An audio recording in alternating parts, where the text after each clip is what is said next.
Estamos falando sobre 2019, um download, atualização do seu projeto de ser cristão, discípulo de Jesus, para esse ano todo, tá ok? Estamos fazendo uma avaliação de princípios, né? Princípios bíblicos para o ano todo, coisas que você tem que sempre refletir. Mas, já que janeiro é uma data boa, é janeiro que a gente refaz as matrículas na academia, é janeiro que a gente começa a fazer as novas receitas totalmente isentas de muita caloria, de muita gordura.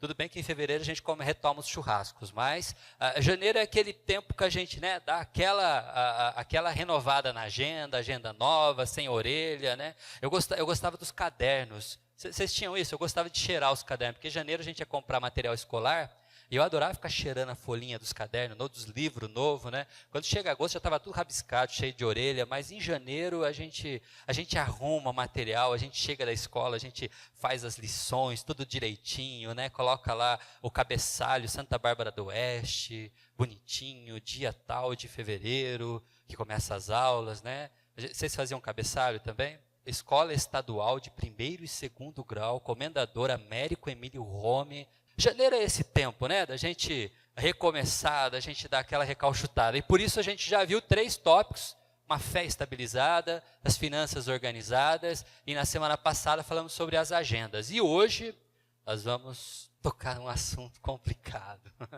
Se falar de finanças foi complicado, falar de relacionamentos fica um pouquinho mais séria a coisa. Vamos basear em Tiago 3, de 1 a 18. Vocês viram que a gente está só estudando Tiago. Pegamos capítulo 4, agora estamos no capítulo 3.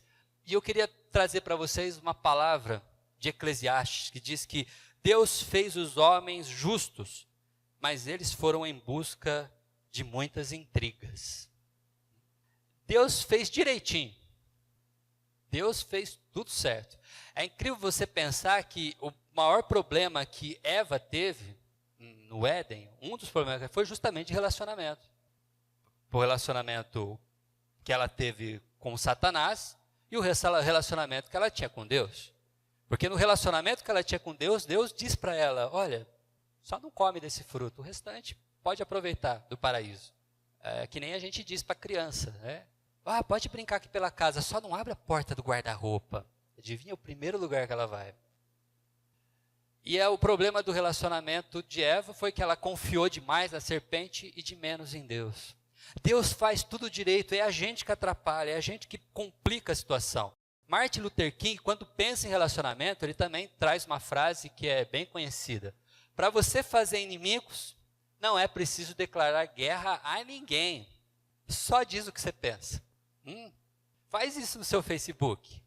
Compartilha lá aquela frase do seu político preferido para você ver, dizendo concordo com ele, Só diga o que você pensa, que você já vai começar a arranjar gente que vai começar a te olhar torto, Tava mil maravilhas no trabalho, para quem é professor que nem eu, fevereiro agora começa as aulas, todo mundo voltou das praias, menos eu, todo mundo voltou das viagens, para o interior de Minas, foram lá para aquelas regiões, montanhosas, tal, voltou de fé, menos eu, todo mundo voltou, de outros países, menos eu, mas está todo mundo feliz, eu também. Eu descansei, não viajei, mas descansei a cabeça.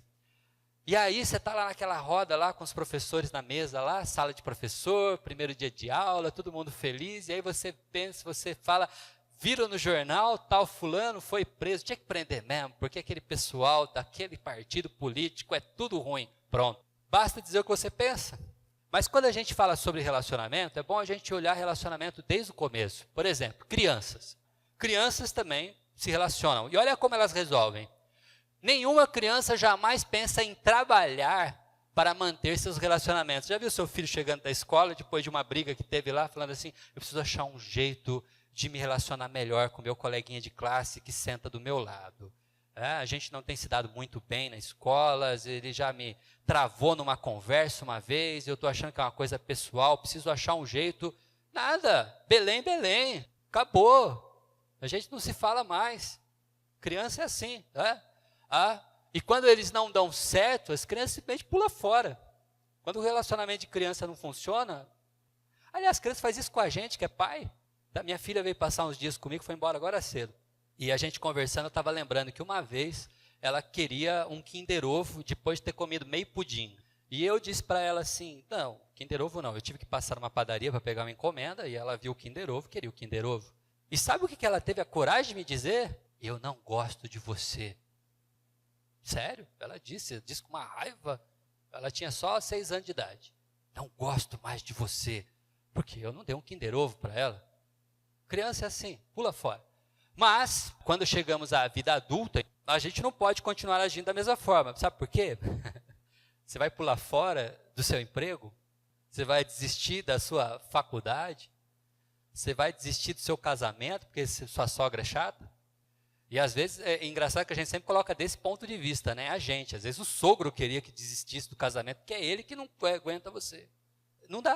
A gente vai ficando adulto, não tem condição, você precisa manter o relacionamento. Ainda mais eu que dou aula no ensino médio, chega aluno, acabou de distribuir os grupos, primeira coisa que acontece, já chega uma turminha e fica na volta Quem é a professora aqui mesmo? Deixa eu ver. A Miriam, quem mais é a professora? A Marta, Maria. Vocês já viram isso, né? Qual é a primeira coisa que eles falam? Posso fazer meu trabalho sozinho?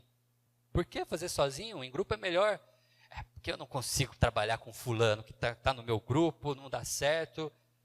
Por isso que eu já aviso antes, tá? Nem venha pedir para mudar de grupo, comigo não funciona. Porque tem que aprender, maturidade. Precisamos encarar dificuldades e melhorar os relacionamentos.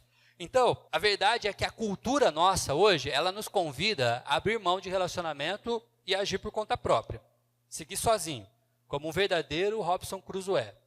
Sozinho na sua ilha, com uma margem de segurança ou um mar inteiro de segurança, para que as pessoas não invadam o seu espaço, aonde você constrói o seu estilo de vida sem precisar de outras pessoas.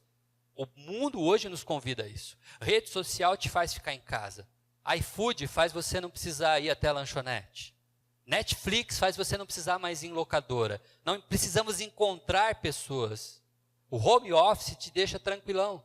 Você trabalha de pijama, você fica no conforto da sua casa, não precisa se relacionar com pessoas. E você se relaciona com pessoas através de um mecanismo que você pode simplesmente bloquear. Não sigo mais. E, aliás, é uma coisa interessante, né? Você fica amigo, mas não segue. Você adiciona como amigo, mas não aprofunda relacionamentos. É o famoso relacionamento Pantanal. É vasto. Quantos amigos você tem no Facebook? Uns 1.500 amigos. Mas é raso. Não tem profundidade nenhuma. Não tem como submergir, não tem como mergulhar na relação. Ok? Então, o desafio é melhorar os relacionamentos. E melhorar o relacionamento é um sinal de maturidade. Sinal de maturidade. Estamos crescendo. Que nos direciona para uma realidade de vida dependente e próxima da vontade de Deus. Porque, querido, por mais que você venha me dizer, pastor, eu não sou bom em relacionamentos.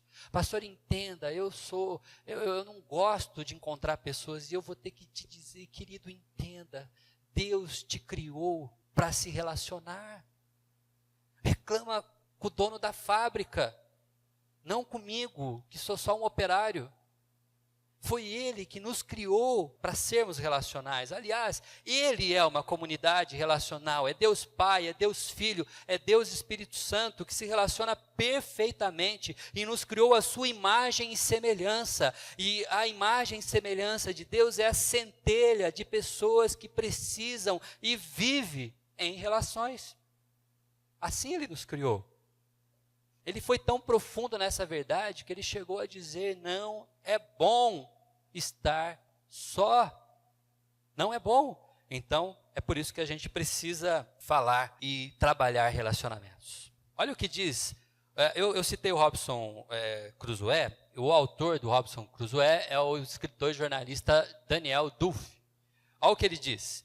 Mesmo que eu não goste da tripulação, é uma analogia que ele está fazendo. Tudo bem? Imagina a tripulação, pode ser a sua casa, pode ser o seu condomínio, pode ser a sua sala de aula, pode ser a sua igreja, a sua tripulação. Mesmo que eu não goste da tripulação, não vou afundar o navio.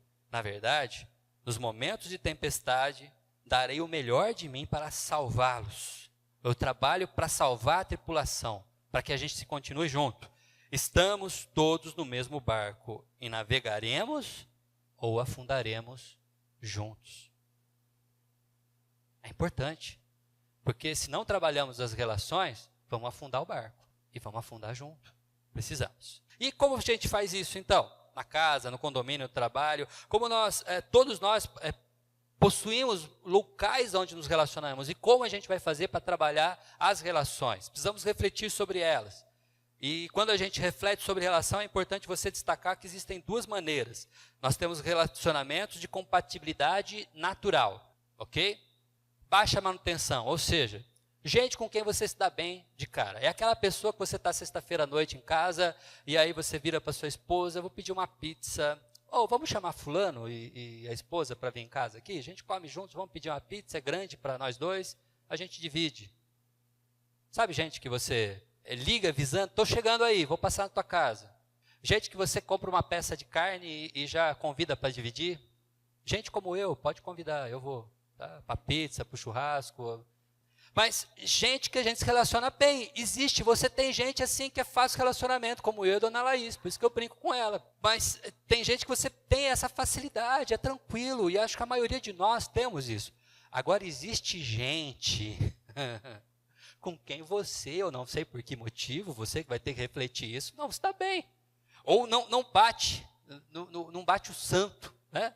Vocês não conseguem ter assim, é uma relação que precisa de constante manutenção, constante acertos aqui e ali, constante correções de curso, palavras que você precisa evitar, coisas que você não pode fazer. Quando você está com essa pessoa, você tem que ficar se policiando, porque você já sabe do que não gosta, do que gosta, você tem que ficar fazendo um monte de coisas para que a relação funcione.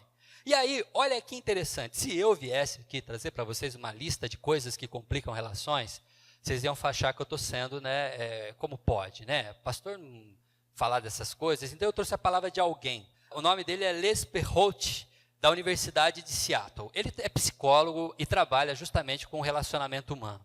E ele fez uma lista de 25 itens que complicam as relações, que atrapalham as relações. Eu não vou trazer os 25, mas eu peguei o top 5, ok? As 5 coisas que mais atrapalham as relações, segundo uma pessoa especializada na área, ok? Então não sou eu que estou falando, é ele. Deixa eu só ler para vocês. Gente crítica, é difícil. Gente crítica é o reclamão, ok? Você sabe aquele tipo de pessoa que você leva ela para a praia, no mar, de Copacabana, coloca ela num quiosque, com uma aguinha de coco, geladinha, com uma cadeira espreguiçadeira, assim, e está tudo assim, está lá, e ele olha e fala, poxa, mas esse sol tá chato, né?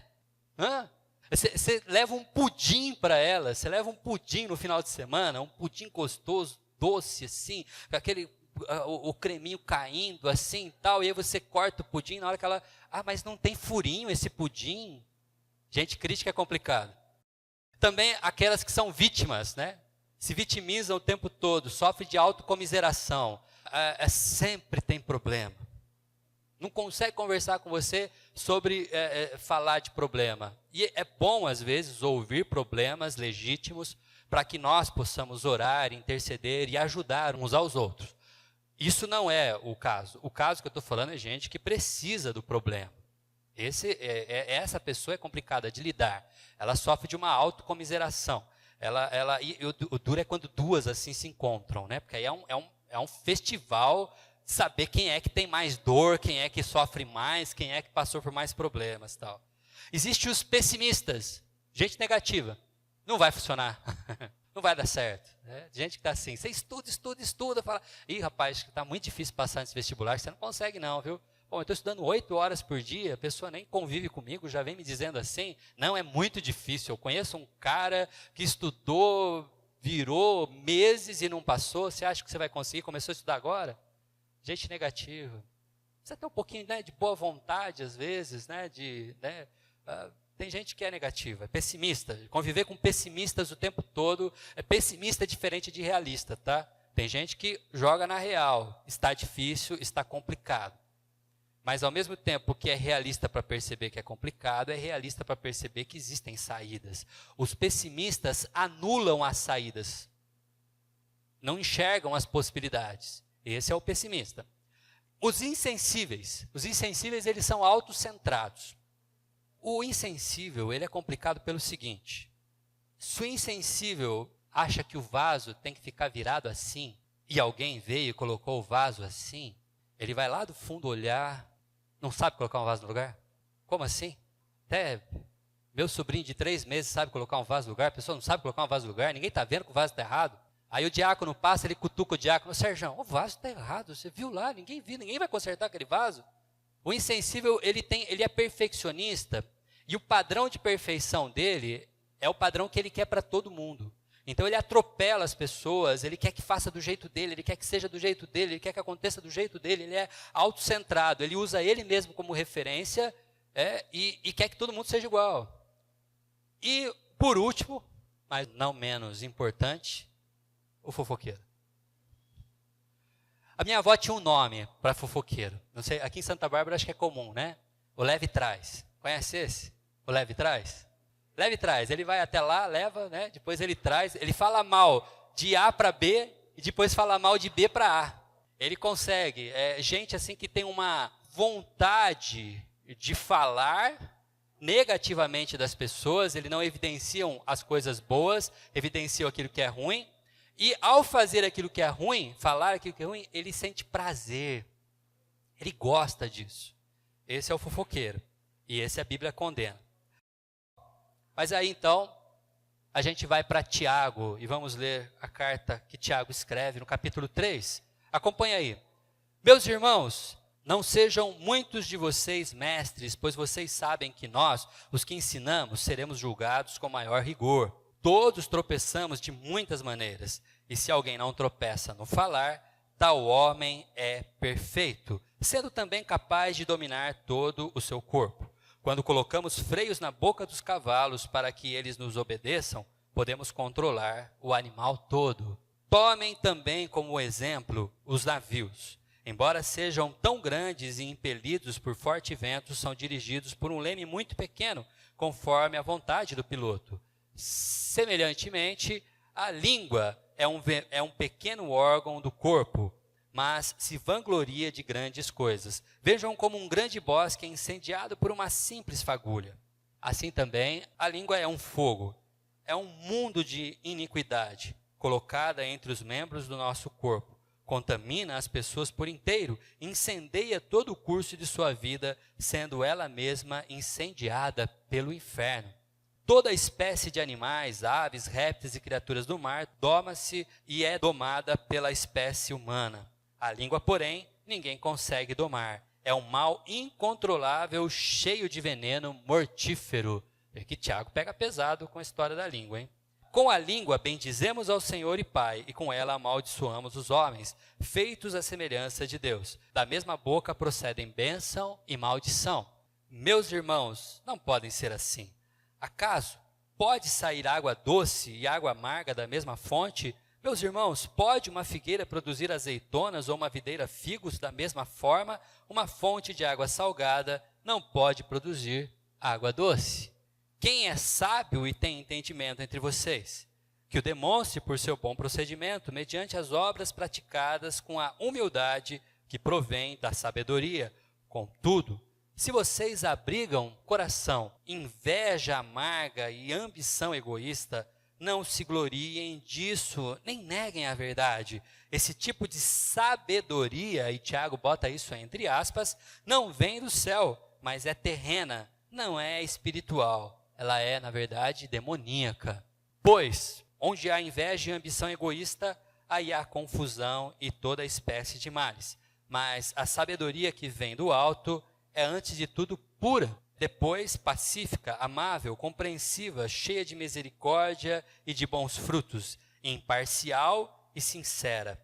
O fruto da justiça semeia-se em paz para os pacificadores. E assim, então, nos orienta Tiago. E o que podemos aprender, então, com Tiago?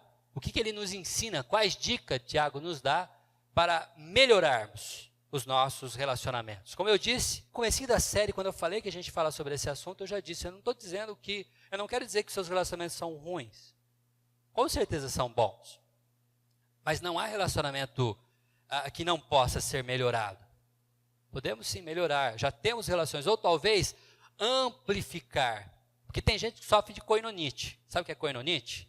Koinonite é a inflamação da koinonia, né? Você tem koinonia, que é comunhão, mas você sofre de uma inflamação. Você tem uma comunhão com um grupo restrito de pessoas.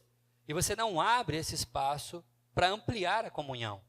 E talvez é isso que tenha que melhorar nas suas relações. Você tem bom relacionamento, mas está na hora de ter mais relacionamento com mais pessoas, com outras pessoas do grupo, principalmente aqui quando a gente fala na comunidade cristã, onde a gente se reúne e juntos adoramos a Deus. Então a primeira dica de Tiago é talvez a dica mais simples e talvez a mais falada nessa carta, que é: controle sua língua. É bem simples.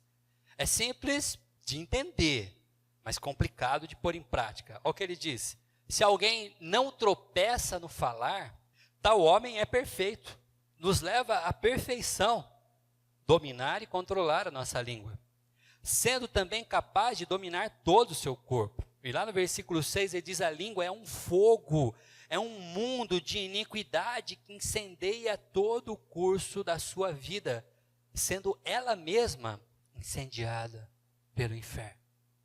Tem gente que usa a língua de forma afiada.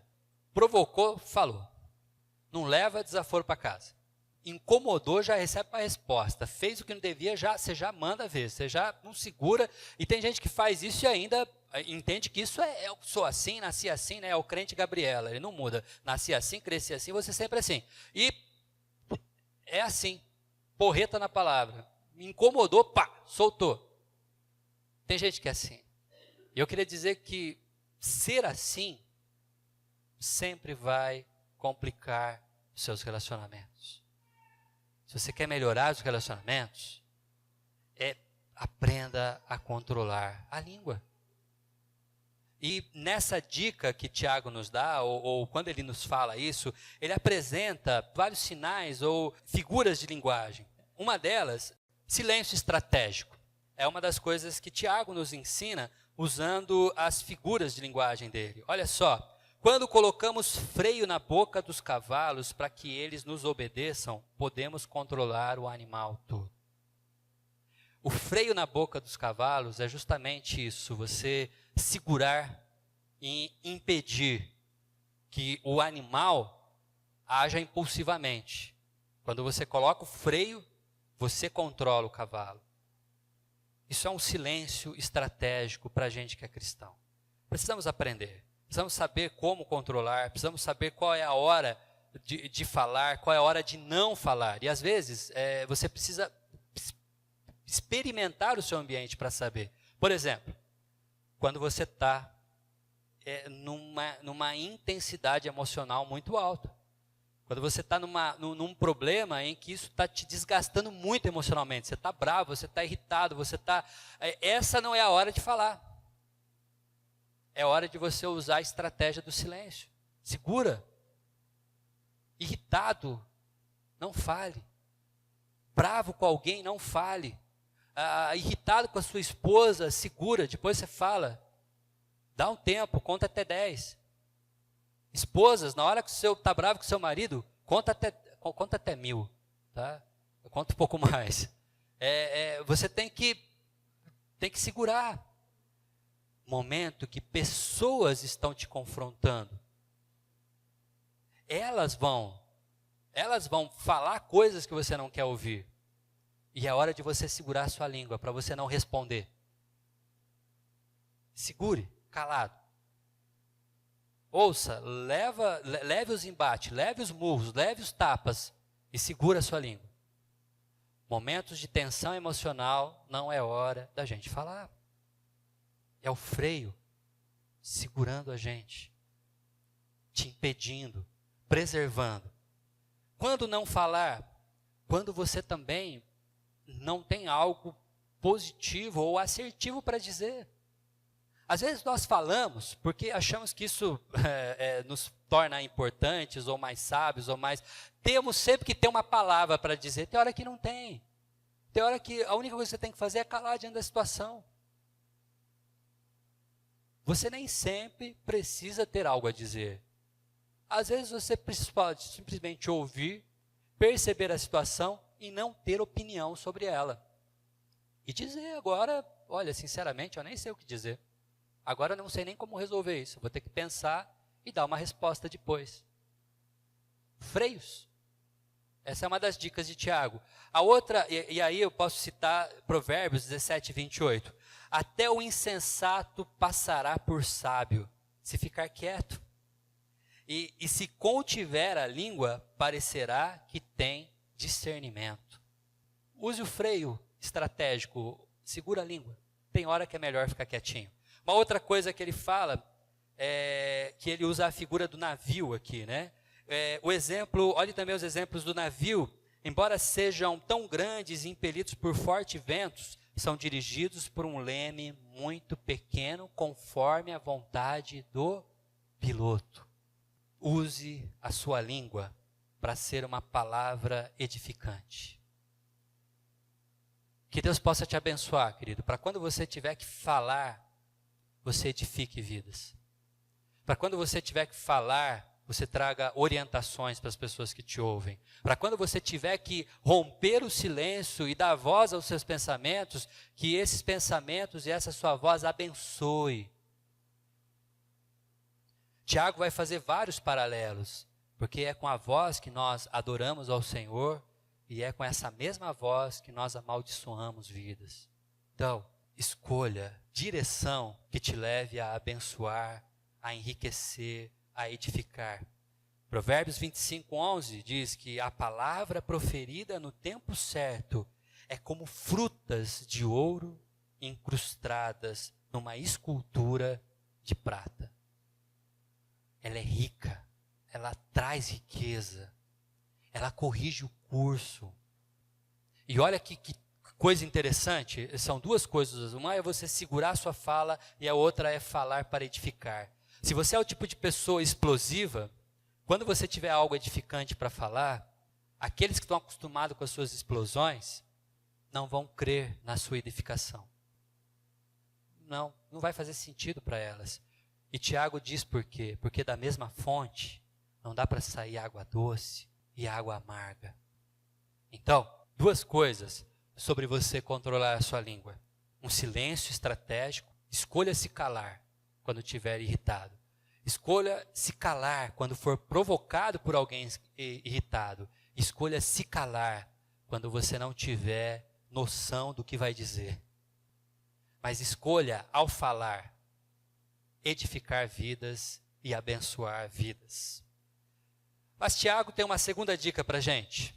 Comporte-se com humildade.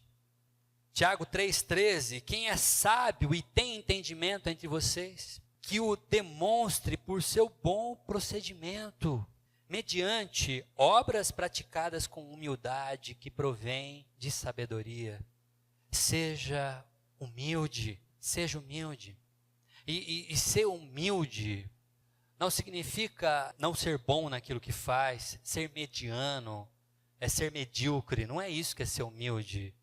Ser humilde é aquela pessoa que tem... Eu gosto muito quando eu penso em humildade, eu penso numa figura dos Vingadores.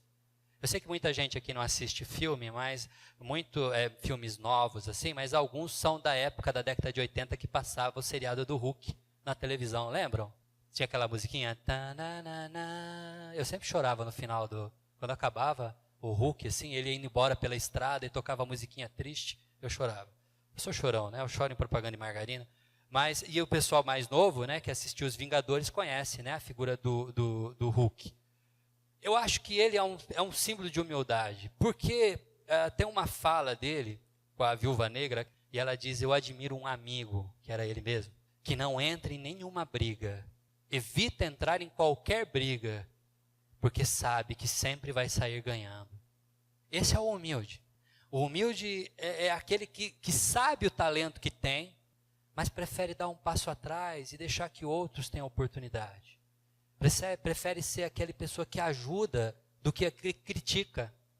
Prefere ser aquela pessoa que, mesmo sabendo fazer melhor, gosta de ajudar para que pessoas façam do jeito delas, que colabore para que elas aprendam.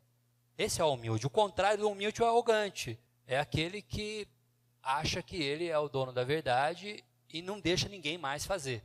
E aí, sempre que a gente está numa conversa, ele dá o exemplo dele. Sempre que a gente conta uma coisa, ele conta sobre ele. A pessoa que não é humilde, ela costuma de auto se promover. Isso é muito comum. Ela tem uma autopromoção. E, na verdade, isso é uma coisa falsa, porque quem fica se autopromovendo, na verdade, não só não é humilde, como também é um pouco inseguro. Quem diz isso é Sandra Calai, né, professora de psicologia da Unesp. Ela diz que pessoas que se promovem em excesso, e faz isso não só quando fala, mas faz isso em redes sociais, sabe? Gente que tudo que faz fica controlando e mostrando, se exibindo, faz isso de uma forma quase doentia. É isso que essa pessoa sofre, na verdade, uma insegurança terrível. São inseguros. E aí, como que ela trata essa insegurança? Sendo arrogante. O convite de Tiago é: vamos ser humildes. Então, uma das coisas que o não humilde faz é se autopromover. O humilde não.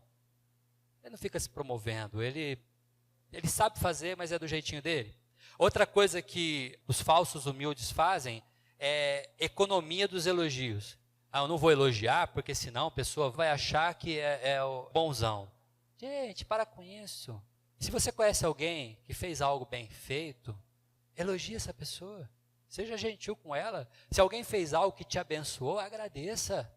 E eu dou exemplos assim, até exagerados, né? Eu sempre lembro vocês de cumprimentar e agradecer os diáconos, os músicos, os professores, gente que trabalha aqui na igreja voluntariamente, gente que não ganha salário, gente que tira tempo do descanso deles para estar aqui ensaiando, para estar aqui arrumando, para estar fazendo slide, para estar limpando, para estar ligando o som, para estar arrumando o ar-condicionado, para que agora você, nesse exato momento, esteja confortavelmente ouvindo uma mensagem que te edifica. Imagine só, se você está aqui agora me ouvindo e já exatamente nesse momento está um calor insuportável aqui. Porque ninguém se preocupou, ninguém deu manutenção, ninguém arrumou. Agradeça as pessoas que trabalham aqui, mas agradeçam aqueles que estão à sua volta, na sua casa. Filhos, agradeçam os seus pais por aquilo que eles fazem cotidianamente. Sim, todo dia sua mãe e seu pai preparam a refeição para você. Quantos obrigados você deu para eles? Deveria ser toda vez. Mas a gente acostuma com a pessoa faz e vira obrigação, e aí a gente não agradece mais. Seja humilde, agradeça as pessoas que te ajudam. Mamãe, obrigado, porque você comprou um videogame novo e é tão gostoso jogar videogame. Papai, obrigado porque o senhor lavou as roupas e minha toalha está tão cheirosinha, com cheiro de amaciante. Agradeça, seja grato. Pais, quando seus filhos resolvem ajudar, não ache que é só obrigação deles, não. Agradeça, ensina esse princípio para eles. Porque tem pai e mãe que tem mania, né? Lavou o prato, não tem mais que obrigação, tem que ajudar mesmo em casa. Tem, é verdade. Mas seja grato, seja humilde. Uma outra coisa, a crítica indireta, ela também tem poder destrutivo e foge da pessoa que é humilde. A crítica indireta, ela quebra esse laço de humildade. Pessoas críticas, em geral, não são humildes. A pessoa humilde, ela encosta do lado e faz junto. Quando não é humilde, está no meio de todo mundo e ela fala: fulano, por que você não fez desse outro jeito? É bem melhor, né, gente? Isso não é humildade. Isso destrói, mata a pessoa está ajudando e agora ela não vai mais querer ajudar, graças a você. Cuidado com a crítica, cuidado com a crítica. E um outro item aqui que eu tinha elencado. Postagem arrogantes nas redes sociais. É sério, gente. Todos vocês, a grande maioria de vocês, se comunicam por rede social ou em grupos de WhatsApp. E controlar a língua daquilo que você fala, aquilo que você posta também. Cuidado com as postagens arrogantes. Você sempre vai ofender alguém. Sempre. Seja gentil nas redes sociais. Antes de você enviar a mensagem, pensa umas 2 vezes, vê se está legal mesmo, vê se você não vai ofender, se você não está sendo muito arrogante. Lembra Tiago? Comporte-se com humildade. Isso é um recado para um discípulo de Jesus. Se você não é discípulo de Jesus, não faz sentido. Mas se você é, Tiago tem um recado para você. Comporte-se com humildade. Em terceiro, purifique o seu coração. Olha o Tiago dizendo para a gente de novo aqui. Contudo, se vocês abrigam no coração inveja amarga, o legal é que ele dá um adjetivo para inveja, porque a palavra inveja sozinha, ela pode ser traduzida apenas por zelo. Ela vem da palavra zelos, que significa cuidado. A inveja originalmente tinha esse sentido de cuidado, e por isso que Tiago, quando escreve no tempo dele, o significado da palavra não era o mesmo de hoje. Hoje a gente fala inveja, a gente já arrecada um monte de coisa ruim em volta da inveja. Mas ele precisou classificar que tipo de zelo era. E é o zelo amargo. O zelo amargo. A inveja amarga, ela está relacionada com o egoísmo. Com criar padrões que só podem ser conquistados por aquele que tem a inveja amarga. E vocês perceberam que muito do que a gente falou aqui tem a ver com o nosso pensamento acerca de nós mesmos. Por isso, entenda, o problema que temos com o relacionamento começa dentro de nós. Isso que é importante você refletir. Começa em você. Começa em você. Então a inveja amarga está ligada por isso, tá? Principalmente numa comunidade onde a gente quer inspirar que todas as pessoas se envolvam, onde nós queremos que todos trabalhem, temos que evitar situações como inveja egoísta. Sabe por quê? Olha só, eu vou sempre desafiar você a trabalhar. E eu convido o Henrique para vir me ajudar aqui a fazer a liturgia.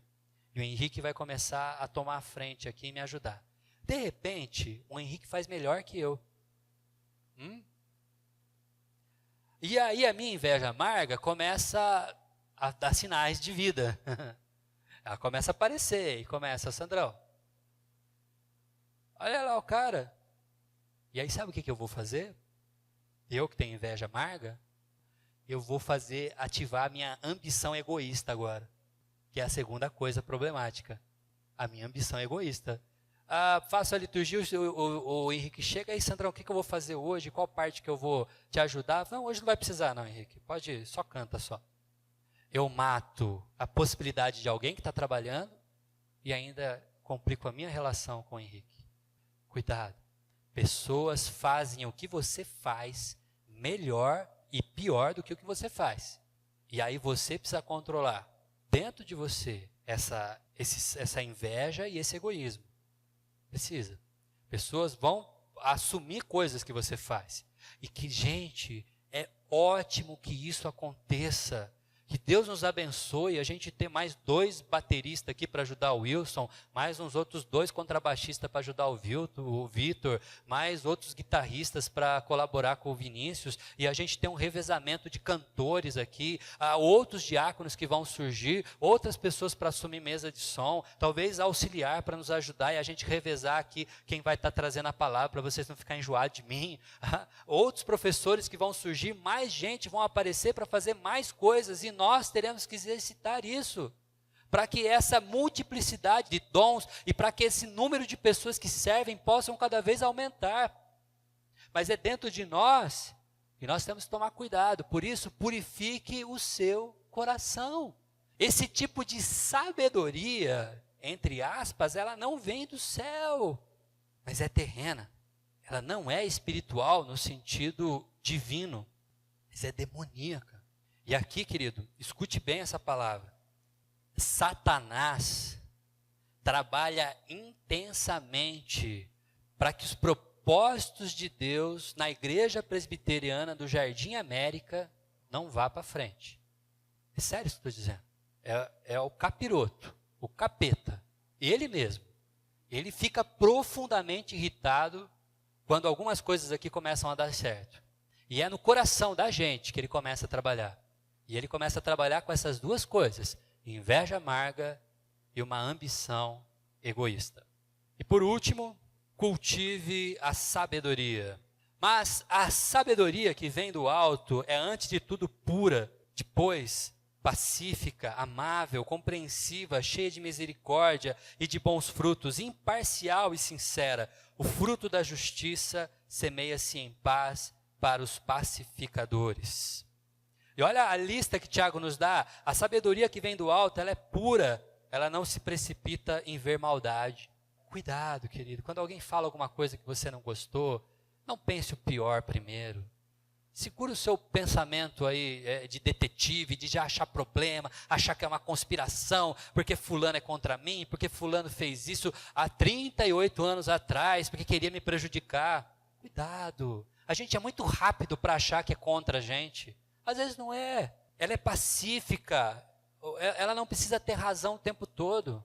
Você quer ter razão o tempo todo? Prepare sempre o seu discurso, trabalhe muito bem nele e você sempre vai ter razão.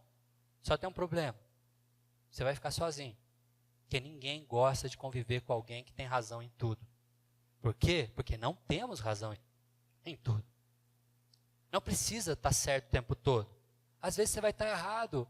Assuma a sua limitação humana, às vezes alguém sabe mais que você. É simples assim. Ela é amável, ela não se envolve com o mal. Ela é compreensível, ela não se define antes de ouvir. Porque às vezes você nem ouviu a pessoa, você já achou que é contra você e acabou. Calma, dá uma chance, dá o benefício da dúvida, ouve as pessoas antes de achar que é intriga, antes de achar que está querendo te contrariar, antes de achar que está querendo te prejudicar. Ela é cheia de misericórdia, ou seja, ela não guarda amargura. Igreja amada, perdoe mesmo que você tenha razão. Não guarda rancor. Rancor de coisas do passado, rancor de situações, rancor de palavras mal pronunciadas.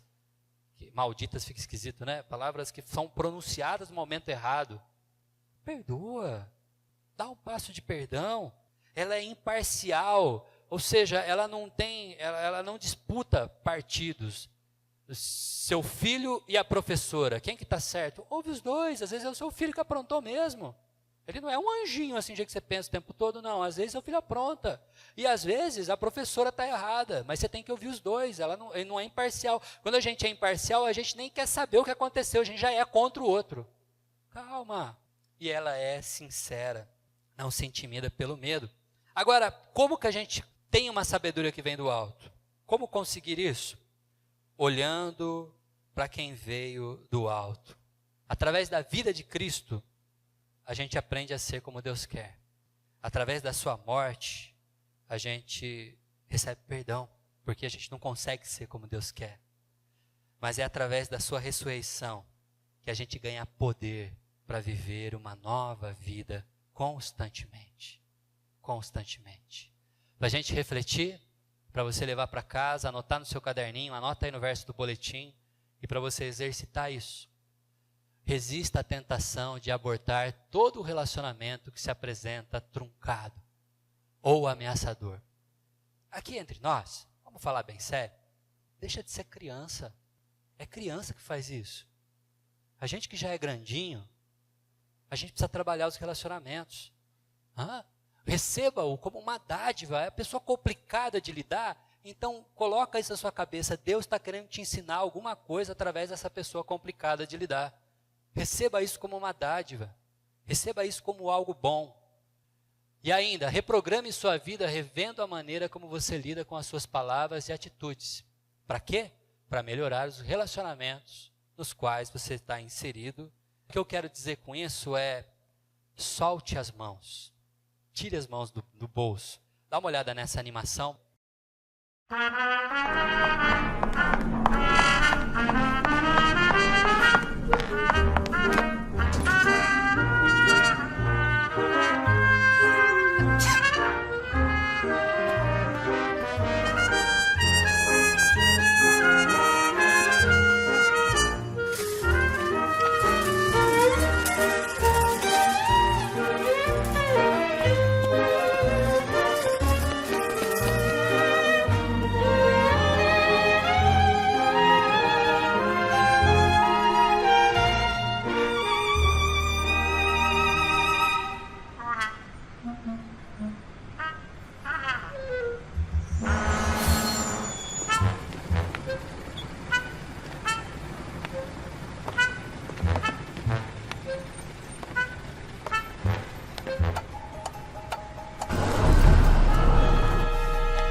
Como a gente tira as mãos dos bolsos?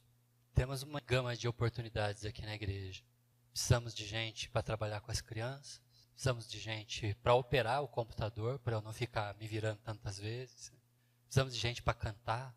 Precisamos de pessoas para ajudar no trabalho dos diáconos. É só você escolher. Tire as mãos do bolso. Não importa a sua idade, não importa quanto tempo você já tenha trabalhado na igreja. Gente que simplesmente se coloca à disposição. Veja o seu espaço, vê onde você pode colaborar. Venha para esse ajuntamento. Para esse grupo de pessoas queridas que trabalham uns com os outros, se apoiando para que a gente tenha esses momentos tão calorosos como esse. Que Deus abençoe sua vida.